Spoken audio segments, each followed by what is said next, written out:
नमस्कार दोस्तों, कल आप लोग का पेपर होने जा रहा है मैथ्स का। तो मैथ्स का यहाँ पे मैं प्रथम पाली का क्वेश्चन दे रहा हूँ। ठीक है, जो प्रथम सीटिंग होगा, फर्स्ट सीटिंग होगा, उसका यहाँ पे मैं आंसर दे रहा हूँ। सॉल्यूशन मैं नहीं दे रहा हूँ, सिर्फ और सिर्फ आपको आंसर दे रहा हूँ, क्योंकि सॉल्यूशन दूंगा तो बहुत ज़्यादा टाइम लग जाएगा और आपको वहाँ तो सिर्फ आंसर ही टिक करना है। तो बिल्कुल आंसर देख लो झटाझट। ठीक है, चैनल पे पहली बार हो तो सब्सक्राइब कर लेना, क्योंकि सारे क्वेश्चंस जो हैं वो आपको इस चैनल पे दिए जा रहे हैं। और वीडियो को अधिक से अधिक दोस्तों को शेयर कर दो, ताकि सभी लोगों को यहाँ पे मिल सके। मैं फिर से बता दूं कि ये आपका फर्स्ट सीटिंग का पेपर है, जो कल पेपर होगा 18 फरवरी का फर्स्ट सीटिंग का पेपर होगा। ठीक है, सेकेंड सीटिंग का मैं इसके बाद दे दूंगा। तो दोनों सीटिंग का दे दिया जाएगा, 50-50 क्वेश्चन दोनों का मैं यहाँ पे दे दूंगा। ठीक है, ऐसे तो 100 क्वेश्चन पूछा जाएगा, लेकिन यहाँ पे फर्स्ट 50 क्वेश्चन मैं यहाँ पे दे रहा हूँ। तो आप लोग ध्यान से बिल्कुल यहाँ पे जो ऑप्शन के साथ मैं टिक आउट कर रहा हूँ वो अपने दिमाग में बैठा लीजिए, और वहाँ पे जाके आपको क्या करना है, फटाफट टिक कर देना है। तो आइए पहले क्वेश्चन से शुरुआत कर लेते हैं। तो पहला का ए हो जाएगा। दूसरा क्वेश्चन है, पी बाई क्यू की के रूप में लिखा जा सकता है। ठीक है, दिया गया है, इसे आपको लिखना है भिन्न के रूप में। तो भिन्न के रूप में लिखेंगे तो इसका राइट आंसर क्या हो जाएगा, क्योंकि रेकरिंग है और रेकरिंग जो है वो आपका 43 पे है, तो 43/99 ऑप्शन नंबर बी हो जाएगा। ठीक है, नेक्स्ट क्वेश्चन बढ़ते हैं यहाँ पर अगले क्वेश्चन की ओर। तो अगला क्वेश्चन आपका 3rd नंबर क्वेश्चन ले लेते हैं। देखिए, जब भी इस तरीके का रहे तो आप 99 डालना। ठीक है, नेक्स्ट है आपका, चतुर्भुज के सभी चारों कोनों का योग कितना होता है। तो ये आप बहुत इजी क्वेश्चन है, आप लोग भी मार सकते हो। कितना होता है, 360 डिग्री होता है। तो ऑप्शन नंबर क्या हो जाएगा, सी हो जाएगा। चतुर्भुज के सभी चारों कोनों का योग जो है वो 360 होता है। नेक्स्ट है 11/80 का दशमलव प्रसार क्या है। अब देखिए, जब ये पूरा पूरा कट जाएगा तो दशमलव प्रसार क्या होगा, शांत होगा, और नहीं कटेगा तो अशांत होगा। तो यहाँ पे राइट आंसर क्या हो जाएगा आपका, ऑप्शन नंबर ए हो जाएगा। ठीक है, बढ़ते हैं अगले क्वेश्चन की ओर। क्वेश्चन नंबर 5 हम लोग देखेंगे। बिल्कुल ध्यान में रखिएगा, जो पूरा पूरा कट जाता है यानी दशमलव में आगे जाकर बढ़ता नहीं है। ठीक है ना। नेक्स्ट है, निम्नलिखित में कौन सी अभाज्य संख्या है। अभाज्य संख्या कौन है, अभाज्य संख्या किसे बोलते हैं, प्राइम नंबर, जो किसी से भी ना कटे। ठीक है, तो कौन सी ऐसी संख्या है जो किसी से भी नहीं कटती है यहाँ पे, तो आपको देखने को मिल रहा होगा 41 ऐसी संख्या है जो किसी से भी नहीं कटती है, सिर्फ एक से कटती है। तो क्या हो जाएगा, राइट आंसर बी हो जाएगा, 41 हो जाएगा। ठीक है, जो किसी से भी नहीं कटती है उससे हम लोग प्राइम नंबर बोलते हैं, अभाज्य संख्या बोलते हैं। सिर्फ एक से कटती है और अपने आप से कटती है, उसके अलावा किसी से नहीं कटती है, तो उसी को हम लोग क्या बोलते हैं, अभाज्य संख्या बोलते हैं। तो वीडियो को लाइक कर दीजिए अच्छा लग रहा है तो, और शेयर जरूर करें सभी दोस्तों को। ठीक है, सभी दोस्तों को शेयर कर दें यहाँ पे। बढ़ते हैं अगले क्वेश्चन की ओर। प्राइम नंबर समझ गए, प्राइम नंबर से इस तरह के क्वेश्चन यहाँ पे दे दिया गया है, तो आप लोग बिल्कुल दिमाग में बैठा लेना। ठीक है, अब बढ़ते हैं अगले क्वेश्चन की ओर। यहाँ पे जो लोग भी देख रहे हैं, आपसे रिक्वेस्ट है वीडियो को जरूर शेयर कीजिए, ताकि सभी दोस्तों तक ये वीडियो पहुँच सके और अधिक से अधिक लोग इसका फ़ायदा उठा सकें। बढ़ते हैं अगले क्वेश्चन की ओर। क्वेश्चन नंबर 6 है, बहुपद 8x 14 शून्यक है। बहुपद 8x 14 का शून्यक है, तो x 14/8 करिएगा तो कितना हो जाएगा, 7/4 हो जाएगा। तो ऑप्शन नंबर कितना आ जाएगा, 7/4, माइनस में जाएगा तो बी हो जाएगा। ठीक है, -7/4। ठीक है, तो टोटल सोल्यूशन मैं यहाँ पे नहीं कर रहा हूँ, थोड़ा फास्ट करने के लिए आप लोग को निकालना है। 0 के बराबर करके निकाला जाता है ना, तो 0 के बराबर कीजिएगा तो निकल जाएगा। सरलतम रूप क्या है इसका, तो काट उठ के एकदम छोटा कर देना है। ठीक है, 128 और 168 है, उसको काट के क्या कर देना है, एकदम छोटा कर देना है। तो जो छोटा कर दीजिएगा वही उसका क्या होगा, सरलतम रूप हो जाएगा, यानी ऑप्शन नंबर बी हो जाएगा। ठीक है, बस काटना है इसको और कुछ नहीं करना है। 128, ठीक है, और 168 को काटिएगा तो 16 नमा 28 से होता है। ठीक है, और 21 नमा 68 से होता है। ठीक है, तो यहाँ पे आपको कट जाएगा, डायरेक्ट भी काट सकते हैं या आप ऐसे भी काट सकते हैं, 64, 32, 84, 42। ठीक है, फिर 21, 16 ऐसे भी करके काट सकते हैं ना, 42 बार में, फिर 16 दूना 32, 21 दूना 42, ऐसे भी काट सकते हैं आप, जैसे आप काटें कोई दिक्कत नहीं है। बढ़ते हैं अगले क्वेश्चन की ओर। क्वेश्चन नंबर 8 जल्दी जल्दी देख लेते हैं। निम्नलिखित में कौन सी अपरिमेय संख्या है? अपरिमेय संख्या किसे बोलते हैं? रूट जिसका नहीं निकलता है, ठीक है। तो 49 का तो निकल ही जाएगा, 4 का भी निकल जाएगा, 1/16 का भी निकल जाएगा। रूट 5 का जो है वो पक्का पक्की नहीं निकलेगा, तो रूट अंडर 5 ही इसका हो जाएगा, ठीक है, अपरिमेय संख्या। 49 का 7 होता है, 4 का 2 होता है, और 1/16 का 1/4 होता है, इसलिए ये सारी अपरिमेय संख्या नहीं है, ये सारी क्या है? परिमेय संख्या है ना। अगला क्वेश्चन देखते हैं। द्विघात समीकरण कौन सा है? द्विघात समीकरण का रूप क्या होता है? ax² + bx + c = 0। इसे ही बोलते हैं हम लोग क्वाड्रेटिक इक्वेशन। तो तोड़ने पे इस रूप में कौन आ सकते हैं? ठीक है, ax² bx + c के रूप में किसे दिया गया है? तो आप देख सकते हैं कि ax² bx + c के रूप में दिया गया है, उसी को हम लोग बोलते हैं द्विघात समीकरण, ठीक है। ax² bx + c = 0, ठीक है, जैसा कि आपका ऑप्शन नंबर ए डिनोट कर रहा है, ठीक है। तोड़िएगा तो x² + 1 + 2x हो जाएगा, -3x इधर आएगा और -3 इधर आ जाएगा, ठीक है। तो ऑप्शन नंबर हम लोग ए को लेके चलेंगे, ठीक है, option number A tick out करेंगे। नेक्स्ट है आपका, तोड़िएगा तो आ जाएगा ना, x² + 1 + 2x -3x -3 आ जाएगा, ठीक है। नेक्स्ट है आपका क्वेश्चन नंबर 10। निम्नलिखित में कौन परिमेय संख्या है? अब यहाँ पे परिमेय संख्या पूछा जा रहा है, तो देखिए √9 का क्या होता है? 3 होता है, तो वही तो परिमेय संख्या हो गया, पूरा पूरा निकल रहा है, तो √9 का 3 हो गया तो परिमेय संख्या हो गया। बाकी सारी क्या है? अपरिमेय संख्या है। तो ऑप्शन नंबर ए यहाँ पे राइट आंसर हो जाएगा।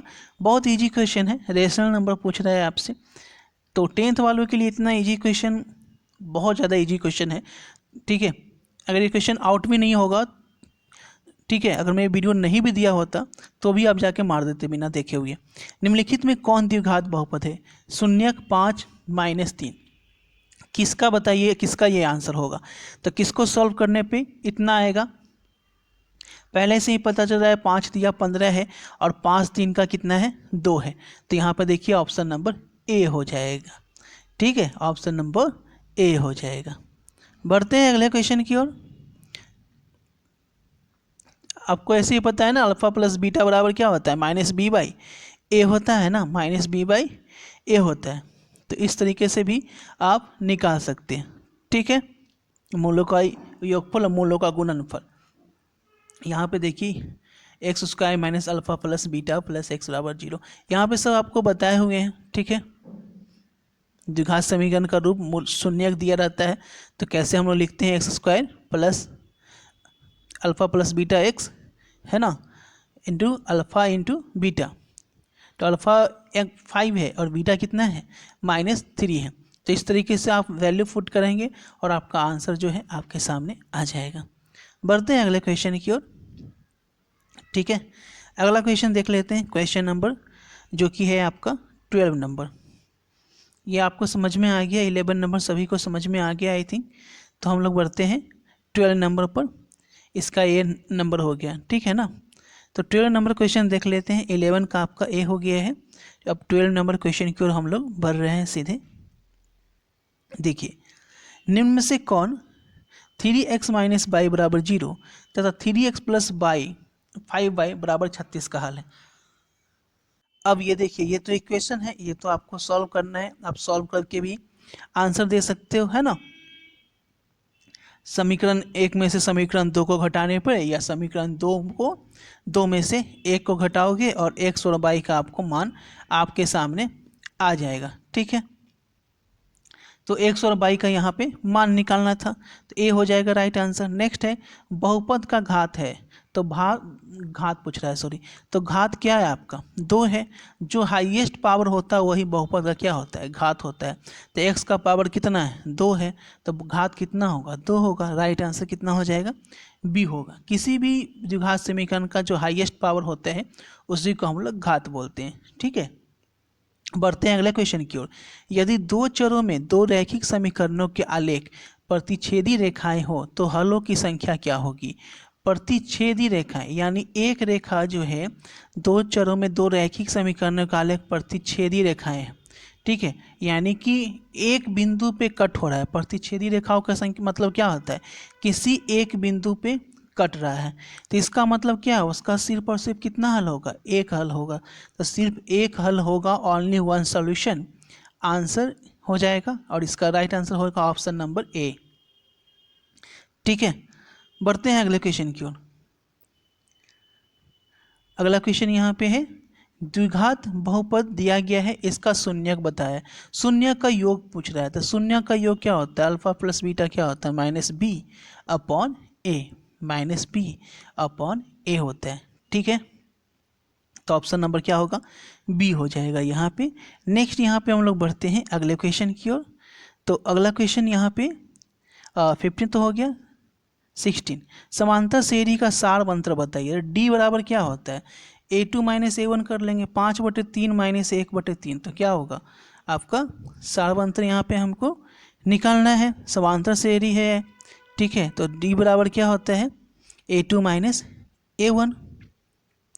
तो यहाँ पे आप निकाल लीजिए 5/3 माइनस 1/3, ठीक है। तो 4/3 हो जाएगा राइट आंसर। ऑप्शन नंबर कितना हो जाएगा, सी नंबर हो जाएगा, ठीक है। 5 में से 1 जाएगा, 4 आएगा ना, तो ऑप्शन नंबर सी हो जाएगा ना। नेक्स्ट है आपका अगला क्वेश्चन, बढ़ते हैं क्वेश्चन नंबर 17 है। बहुत इजी क्वेश्चन है। ax² प्लस bx प्लस सी के मूल समान हो तो निम्नलिखित में कौन सत्य होगा।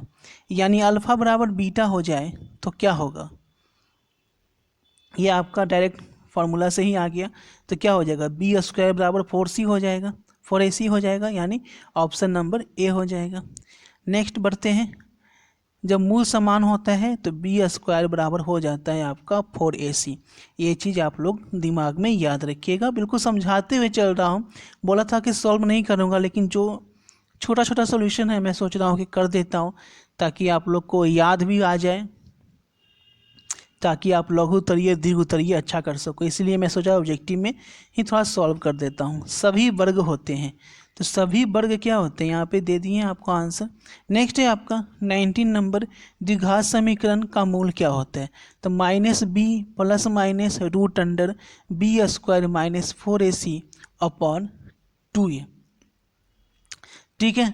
बढ़ते हैं अगले क्वेश्चन के। यहाँ पे आपको राइट आंसर यहाँ पे बता दिए कि ऑप्शन नंबर ए आपका राइट आंसर हो जाएगा, ठीक है। Minus B plus minus root under D पढ़े होंगे ना आप लोग, तो डी बराबर क्या होता है, b² माइनस 4ac तो होता है, ठीक है। तो यहाँ पे डी को मान रख दिया यहाँ पे, उससे कोई दिक्कत नहीं है। ऑप्शन नंबर ए आपका राइट आंसर हो जाएगा क्वेश्चन नंबर 19 का, ऑप्शन नंबर ए बिल्कुल याद हो जाएगा आपको, ठीक है। वीडियो को पूरा ध्यान से देख रहे हैं ना, तो एग्ज़ाम में जाकर आप बहुत अच्छा मार्क्स लेकर आओगे, ये मेरी गारंटी है।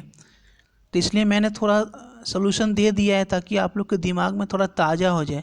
सिर्फ टिक आउट नहीं कर रहा हूँ, सोल्यूशन भी दे रहा हूँ। यूट्यूब पे बहुत सारी वीडियोज़ मिलेगी आज के दिन, जो किसी भी आपको टेक आउट करेगी और वो रॉन्ग आंसर भी दे सकती है। यहाँ पे मैं सॉल्व करके आपको दिखा रहा हूँ, ठीक है। यहाँ पे 20 का कितना हो जाएगा, 30 डिग्री हो जाएगा। बढ़ते हैं अगले क्वेश्चन की ओर। वीडियो को शेयर कीजिए अपने सभी दोस्तों के साथ, ताकि सभी लोगों को अच्छा मार्क्स यहाँ पे मिल सके। नेक्स्ट है, समांतर श्रेणी का 25वां पद क्या होगा। तो Tn बराबर क्या होता है, a plus n minus 1 into D. तो T 25 पूछ रहा है, तो a कितना है, 5 है। 5 प्लस n माइनस 1, 25 माइनस 1, और d कितना है, 7 में से 5 गया 2, ठीक है। तो 5 प्लस 24 इंटू 2, तो 24 इंटू 48, 48 और 5 तो कितना होगा, 53 हो जाएगा। तो ये आपका नॉर्मली आप ओरल कर सकते हो। तो कितना आ जा रहा है आपका, 53 आ जा रहा है ना, 5 और 48, ठीक है, 53 आ जा रहा है। तो ऑप्शन नंबर बी आप टिक आउट कीजिए। नेक्स्ट है क्वेश्चन नंबर 22, बिंदु 8 0 स्थित है। देखिए दोनों प्लस है, दोनों प्लस है तो किस पाद में स्थित होगा, दोनों प्लस किस पाद में स्थित होता है। आप एक्सिस बनाते हैं तो एक्स लिखते हैं, उसके बाद लेफ्ट छोर पे क्या लिखते हैं, बाई, और एक्स डैश बाई डैश, ठीक है। तो तो यहाँ पे x, x dash, by dash, by dash, तो यहाँ पे दोनों जो है प्लस है, तो प्रथम पाद में दोनों क्या होता है, प्लस होता है। नेक्स्ट बढ़ते हैं अगले क्वेश्चन की ओर। 23 जो है, ठीक है, 23 नंबर क्वेश्चन की ओर बढ़ेंगे। ध्यान देंगे कि प्रथम पाद जो होता है वो दोनों क्या होता है, प्लस प्लस होता है, क्योंकि एक्स भी प्लस होता है और बाई भी प्लस होता है, और द्वितीय पाद में एक्स माइनस होता है, बाई प्लस होता है। ठीक है, समझ गए। और अगर तृतीय पाद पूछा जाता है तो तृतीय पाद में एक्स भी एक्स माइनस हो जाता है और आपका बाई भी माइनस हो जाता है। नेक्स्ट है आपका समांतर श्रेणी का कौन सा पद जो है वो जीरो होगा, एनवा पद जो है वो जीरो है, तो जीरो बराबर एन टी एन बराबर जीरो दे दिया है। ठीक है, सॉल्व कीजिएगा आ जाएगा। ठीक है, आठवां पद। नेक्स्ट बढ़ते हैं अगले क्वेश्चन की ओर। वही A plus N minus one into D करके निकालना है, जहां आपको एन दे दिया है।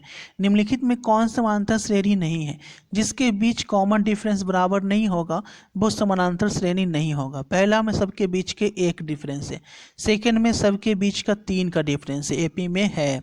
नेक्स्ट देखा जाए, डिफरेंस की बात की जाए तो निश्च 3 का है, तो ऑप्शन नंबर डी में देखिए डिफरेंस जो है वो अलग अलग है, देख रहे हैं ना, अंतर जो है दोनों के बीच का, दो क्रमागत टर्म के बीच अंतर ज़्यादा है। नेक्स्ट है आपका, यदि किसी द्विघात बहुपद के शून्यक अल्फा बीटा और अल्फा इंटू बीटा क्या होगा, अल्फा इंटू बीटा क्या होगा, तो अल्फा इंटू बीटा क्या होता है, alpha plus beta minus B by A, alpha into beta क्या होता है, सी बाई ए। तो सी कितना है आपका 8 है और ए कितना है 1 है, तो 8/1 क्या होगा 8 हो जाएगा। ठीक है, मूलों का गुणनफल सी बाई ए होता है अल्फा इंटू बीटा, तो ए सी बाई ए लिख देंगे। अगर मूलों का योगफल रहता अल्फा प्लस बीटा तो माइनस बी बाई ए लिखते हैं, है ना, तो 2 हो जाता। नेक्स्ट है आपका 26, त्रिभुज ए बी सी जिसके शीर्ष दिए गए हैं केंद्रक का निर्देशांक पूछ रहा है, तो केंद्रक का निर्देशांक क्या होता है, तीनों को जोड़कर 3 से भाग दे देते हैं, तो 3 6 9/2। ठीक है, 9/2 किस में है, सी में है, तो ऑप्शन नंबर सी हो जाएगा। और 10 4 कितना होगा 6 10 26। ठीक है, समझ गए आप लोग, अच्छे से समझ में आ रहा है ना। ठीक है, 6 9 6 और 3 कितना होगा 9, 9/2, तो ऑप्शन नंबर सी यहाँ पे हम लोग क्लिक कर लेंगे। ठीक है, कोई दिक्कत नहीं होना चाहिए। ऑप्शन में थोड़ा बहुत लास्ट का जो है वो 16/3 होना चाहिए, तो ये 3 लिखा है, तो 3/3 कुछ इरर है इसमें, है ना, कुछ इरर देखने को मिल रहा है ना। 6 2 कितना हो गया 4 5 9 3, तो ऑप्शन नंबर ए 3 हो रहा है।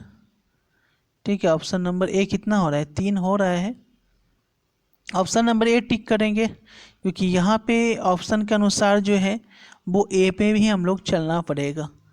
ठीक है, क्योंकि यहाँ पे जिस अनुसार से दिया गया है उस अनुसार से देखिए 4 5 9/3, तो 3 तो आ गया, पहला 3 ठीक है भाई, 3 आ गया, 9/3 कितना आ गया 3 आ गया। लेकिन दूसरा देखिएगा, दूसरा देखें तो कितना हो रहा है, देखिए यहाँ पे आपका 10 है, -5 है, 10 है, तो 2 तो आ ही नहीं रहा है, तो आंसर यहाँ पे ऑप्शन जो है वो आपका गलत है। ठीक है, देख सकते हैं खुद भी आप, 10 10 20 में से 4 गया 21/3, तो 7 आ रहा है। ठीक है, तो बढ़ते हैं हम लोग अगले क्वेश्चन की ओर। ठीक है, अगला क्वेश्चन यहाँ पे हम लोग देख लेंगे, क्योंकि यहाँ पे आपका आंसर इरर है, ऑप्शन इरर है, तो आप लोग कुछ नहीं कर सकते। ठीक है, तो आप लोग वहाँ पे जो है फर्स्ट नंबर ही आंसर टिक करके आना, 3 और 16/3, तो यहाँ पे कोई ऑप्शन नहीं है, तो आप लोग ए ही करना। ठीक है, क्योंकि आंसर गलत है, तो वहाँ पे 2 की जगह गलत से 16/3 की जगह जो है 2 डाला गया है। ठीक है, तो ऐसे कंडीशन में क्वेश्चन को छोड़ना नहीं है, option number A tick out करके आना है। ठीक है ना, अब बढ़ते हैं हम लोग अगले क्वेश्चन की ओर, जो कि है आपका 27 नंबर क्वेश्चन। यदि दो समरूप त्रिभुज के क्षेत्रफल का अनुपात 100 और 121 है, तो उनके संगत भुजाओं का अनुपात क्या होगा, यही पूछा जा रहा है। क्षेत्रफल का अनुपात दे दिया गया है, तो बोल रहा है कि संगत भुजाओं का अनुपात क्या होगा। इसका आंसर देने से पहले आप लोगों से रिक्वेस्ट है कि वीडियो को आप लोग ज़रूर से ज़रूर शेयर करें। जितने भी आप लोग का ग्रुप है, जितने भी आपका फ्रेंड सर्किल है, सबको बता दो कि कल फर्स्ट सीटिंग का ये क्वेश्चन है, आप लोग देख कर ही जाना एग्ज़ाम देने। जो भी रात में देखो, दिन में देखो, जब भी आपको टाइम मिल जाए इस वीडियो देने के बाद, जब भी आप देख रहे हो तो आप ज़रूर देख कर जाना, ठीक है। आपका एग्ज़ाम बहुत अच्छा जाएगा, ये मेरी गारंटी के साथ है कि अगर ये वीडियो आप पूरा देख लेते हो, बिल्कुल ध्यान से देख लेते हो, क्योंकि मैंने सॉल्व करके बताया है और सॉल्व करके आज के दिन कोई नहीं बताएगा आपका। तो इसका राइट आंसर क्या हो जाएगा, आपको अंडर रूट कर देना था, है ना। तो क्या हो जाएगा, 11/10 हो जाएगा। नेक्स्ट, सॉरी 10/11, 100 का तो 10 होता है, 121 का 11, तो 10/11 यानी 10:11 हो जाएगा। ये वहाँ भी ध्यान देना है, जैसे मैंने बात करते करते आपका 11/10 टिक कर दिया था, तो ऑप्शन नंबर डी होगा राइट आंसर, ना कि सी होगा, है ना। 100 किसका होता है, 10 का, और 121 किसका होता है, 11 का। √100 10 हो गया। बढ़ते हैं अगले क्वेश्चन की ओर, समझ गए आप लोग 27 नंबर। अब हम लोग बढ़ रहे हैं क्वेश्चन नंबर 28 की ओर। तो बिल्कुल आपसे होप है कि आप लोग सही मार्क के आओगे, क्योंकि यहाँ पे सॉल्व करके दे रहा हूँ तो गलत होने का कोई चांस ही नहीं है, ठीक है। तो बिल्कुल सॉल्व करके दे रहा हूँ, बोला था कि सॉल्व नहीं करूँगा लेकिन मैं सॉल्व कर रहा हूँ। बीच की दूरी पूछ रहा है, तो बीच की दूरी, दो बिंदुओं के बीच की दूरी क्या होगी, देखिए 5 - 4 का क्या होगा, 1 और 1 √2 हो जाएगा, ठीक है।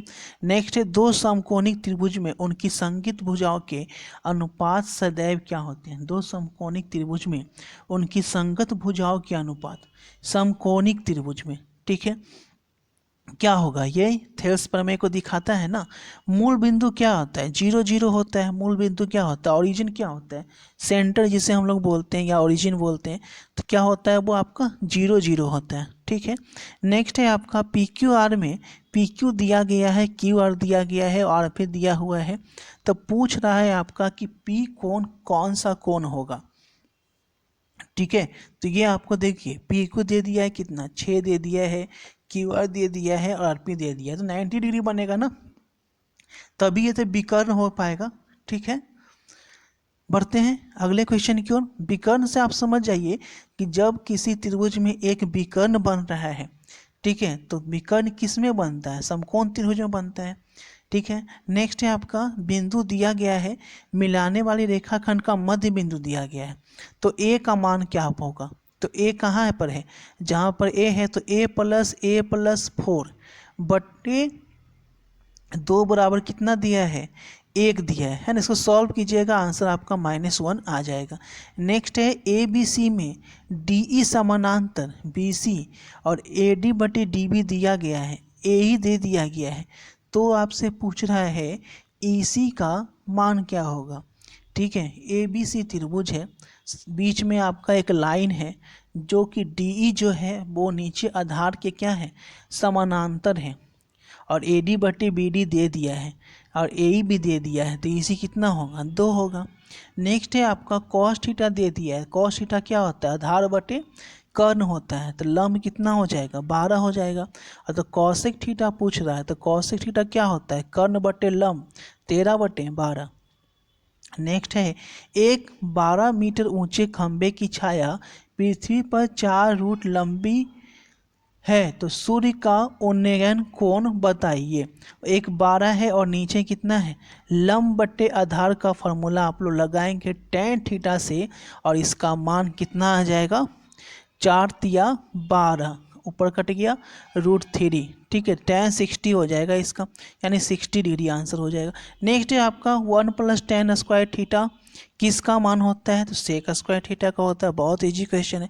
37 है, 8 त्रिज्या वाले वृत्त के लिए थीटा कोण त्रिज्यखंड के चाप की लंबाई क्या है, तो ये तो फॉर्मूला है। अगर ये भी आप अगर नहीं मार पाओगे तो आई थिंक आपने पढ़ाई ही थोड़ी बहुत नहीं की है, थोड़ी बहुत भी किए होगे, तो इसका आंसर आप लोग को पता होगा, क्या हो जाएगा, ऑप्शन नंबर बी हो जाएगा। ठीक है ना, ऑप्शन नंबर बी हो जाएगा। बढ़ते हैं अगले क्वेश्चन की ओर। थीटा बटे 360 इंटू 2 पाई आर, इससे आपका सब्जेक्टिव में भी क्वेश्चन पूछा जाएगा, तो इसको बिल्कुल ध्यान रखना। यदि एक वृत्त का परिमाप और क्षेत्रफल संख्यात्मक रूप से बराबर है तो उस वृत्त की त्रिज्या बताइए। 2 इकाई हो जाएगा। ठीक है, परिमाप और क्षेत्रफल क्योंकि बराबर है। ए बराबर दे दिया है 30 डिग्री, तो साइन 30 का मान क्या होता है, और 1/2, और कॉसेक 30 का मान क्या होता है, 2/1। ठीक है, कट जाएगा ना। ऐसे भी sine theta into cosec theta क्या होता है, 1 होता है, तो थीटा रखने की जरूरत ही नहीं है यहाँ पे। डायरेक्ट आंसर क्या हो जाएगा, 1 हो जाएगा। ठीक है, समझ गए ना। साइन साइन कट जाएगा ना, 1/sin है, साइन साइन कट जाएगा। थीटा रखो या नहीं रखो एक ही आंसर होगा। एक चक्कर में 14 सेंटीमीटर त्रिज्या की पहिया द्वारा तय की गई दूरी। अब देखिए 14 सेंटीमीटर की त्रिज्या है और एक चक्कर में 2 पाई आर यहाँ से निकाल दीजिए, आंसर हो जाएगा 88 सेंटीमीटर। नेक्स्ट एक सेक 90 माइनस थीटा क्या होता है, कॉसेक थीटा होता है। सेक 90 माइनस थीटा पढ़े हैं आप लोग, सेक 90 माइनस थीटा क्या होता है, कॉसेक थीटा होता है। तो 41 का राइट आंसर क्या हो जाएगा, सी हो जाएगा। कितना इजी क्वेश्चन है। ठीक है, अगर ये 100 में 100 रहता तो 100 में 100 आप सही कर लेते, क्योंकि बनाना है तो आपको 50 ही, तो 50 ही बनाना, ज़्यादा नहीं बनाना, नंबर कट जाता है, इसलिए मैं ज़्यादा दूंगा ही नहीं। नहीं तो आप लोग ज़्यादा मार दोगे जाकर और नंबर कट जाएगा तो बाद में फिर प्रॉब्लम होगा। 42 का पाई हो जाएगा।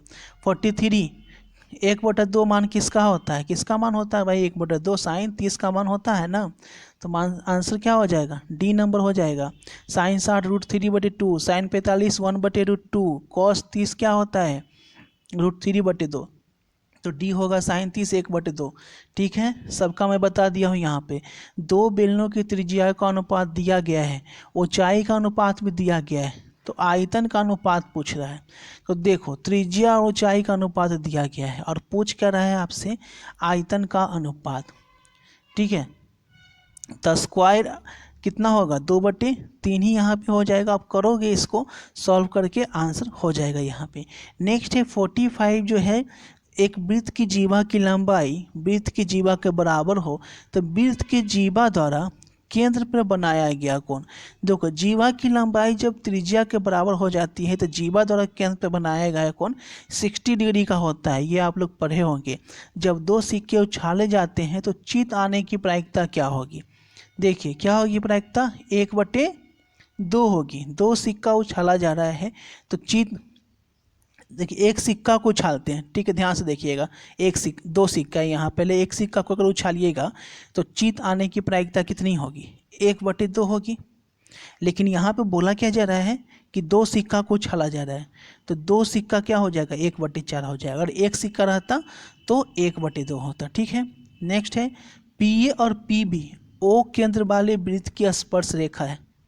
तो एंगल ए पी ओ बराबर 30 है, ए पी ओ बराबर कितना है, 30 है।